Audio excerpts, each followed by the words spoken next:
Good evening, everybody. This is Maserati Shellz from Bad Empowerment Entrepreneurs. Normally on Thursdays at 7 p.m. we give you a live broadcast of our podcast vlog, whatever you want to call it. When we reach in with the community, we tap in with business owners, and we give you guys empowerment, and we talk about our company. And all that. This kind of segment we're going to do, it's a video, and I'm going to talk about a few key elements of marketing.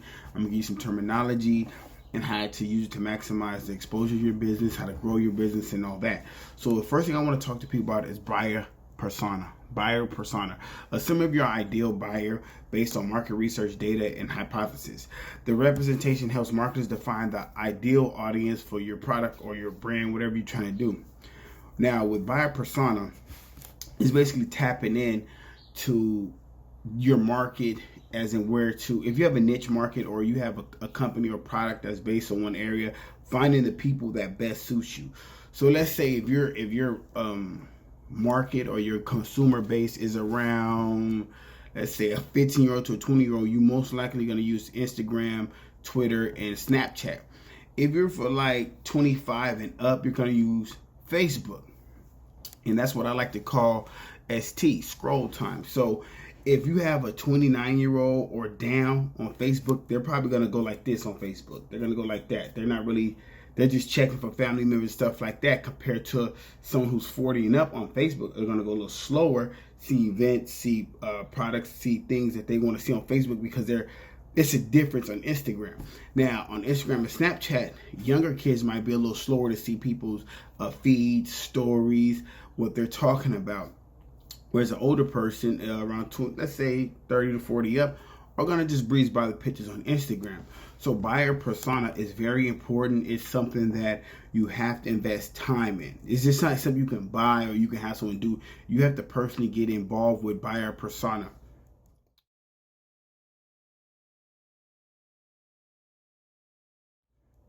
Also, you want to talk about brand. Your brand is you, your product, your consumer, your company, everything around you, and understanding what your brand is, protecting your brand, growing your brand, getting exposure for your brand. That is very key. That's very important. Okay. Also, I want to talk to B2B. I want to talk about B2B, describing business that markets or sells to other businesses. So at Bad Empowerment Entrepreneurs, we're a B2B/B2C. Now, B2C is business to consumer. Because we work with both facets and both sides of the market, it enables us to reach a broader audience. It allows us to reach certain people and certain different things. Okay, so we want to also go to click-through rate. Click-through rate is a number that shows people that move through your website or marketing campaign. It's actually the clicks and the action process that divides the total number of actions people could take, hence the nickname click-through rate. So therefore, if you're using Instagram or Facebook to promote your product as a rap artist would, or a custom t-shirt, any of those type of things, the click rate matters, because it's saying when you pay for that, is someone clicking it, or they're just looking, they're clicking it and it's sending you to your website, or is it sending it to Google, other backlinks and SEO potential, stuff like that. So that's very important. Okay, another topic I want to talk about is CRM. CRM is customer relationship management. You can have software for that, you can have people for that, or you can tackle that head on. Customer relationship management is very important. You want to involve yourself with your consumer, your customer, especially if you're a small business. So most likely if you're a small business, you're working directly hands-on with your customer.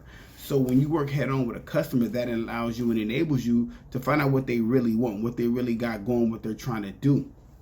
So what we're trying to do is basically bridge that relationship. That's what we want to do here at BAD. We want to bridge that relationship. So we want to bring the consumer and your brand to them. So that's what we're trying to do. Now,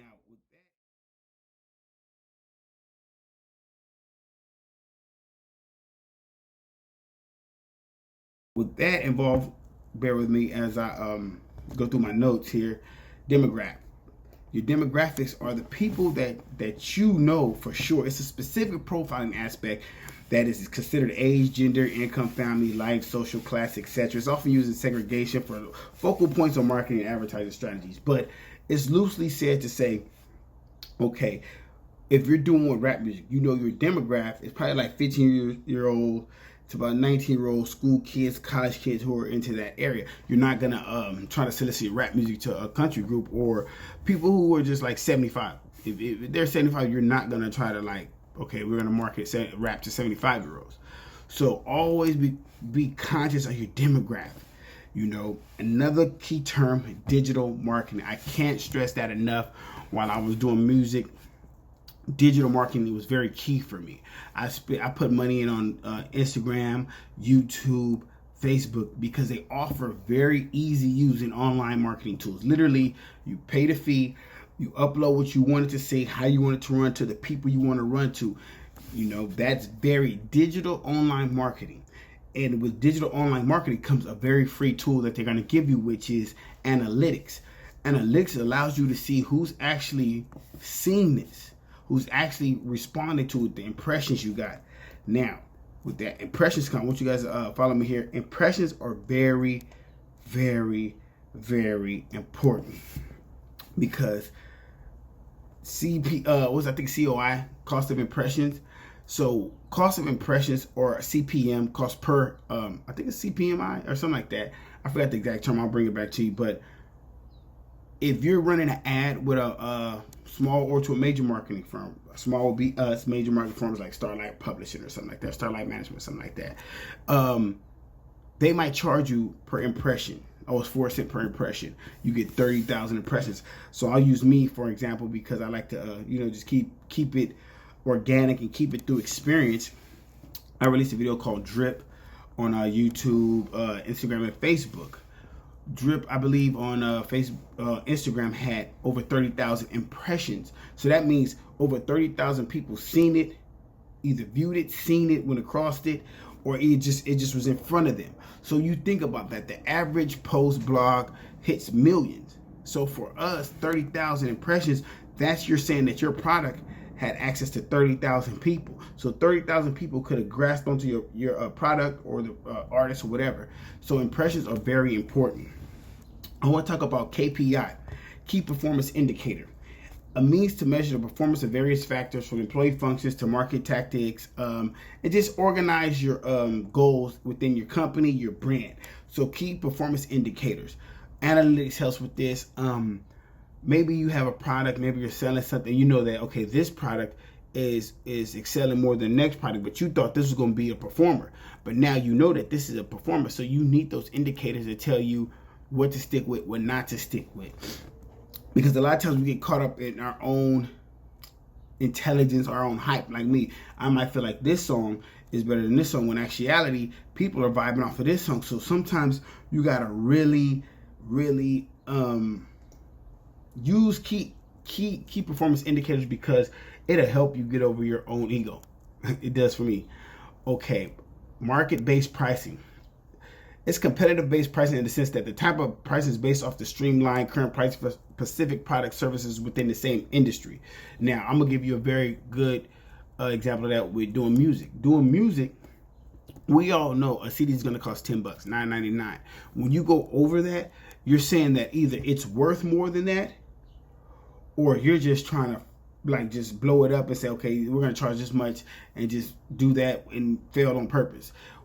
What you want to do with market-based pricing is research your market, research your industry, understand where it's at. I think, like we all know Jordans, they're going to cost between $150 to $250, depending on if it's a retro, depending if it's a Jumpman, depending if it's a special or a re-release or a mixed shoe. We know that. So anything under or over would kind of pique a consumer like, oh, why is this like that? So market-based pricing is always a good thing, And then also market research. Always research your market. Don't just say, market research would be like this. You move into a Muslim community and you start an all pork business. You didn't research the market because you would know that, okay, Muslims eat pork, so why would I start a pork business in this community? It's not going to be fruitful. So always do market research. And here's back to marketing.